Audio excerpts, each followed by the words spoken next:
السلام عليكم ورحمة الله وبركاته. إن الحمد لله نحمده ونصلي على رسوله الكريم. أما بعد, রামু উপজেলার অন্তর্গত পূর্ব নুনাছড়ি rest house সংলগ্ন মুসলিম পাড়া অবস্থিত মুহাম্মাদিয়া আরবিয়া হাফিজিয়া মাদ্রাসা ও এতিমখানা কর্তৃক আয়োজিত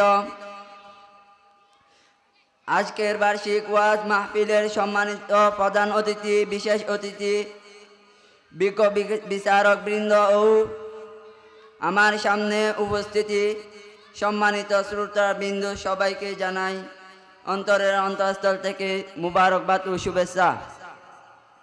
আমার নাম মোহাম্মদ জাহাদুল আলম।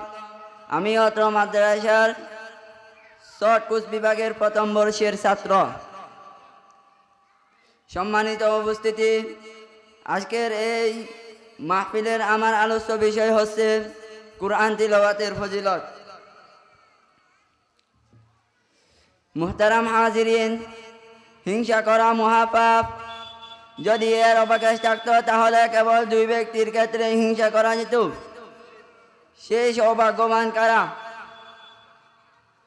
এক হাদিসে রাসূল করিম সাল্লাল্লাহু আলাইহি ওয়াসাল্লাম ইরশাদ বর্ণিত হয়েছেন, লা হাসাদা ইল্লা আলা তানাতাইন, রাজুলুন আতাহু আল্লাহুল কিতাব ওয়া কামা বিহি আনা আল-লাইল, ওয়া রাজুলুন আতাহু আল্লাহু মালা ফাহুয়া ইয়াতাসাদ্দাকু বিহি আনা আল-লাইলি ওয়ান নাহার।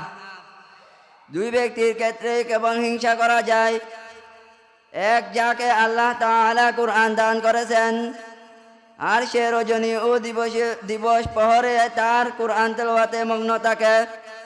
আর দুই, যাকে আল্লাহ তাআলা সম্পদ দান করেছেন আর সে দিবসে ও রজনীতে আল্লাহর পথে খরচ করে। আল্লাহ আমাদেরকে সর্বদা এই আমল দুটো করার তৌফিক দান করুন।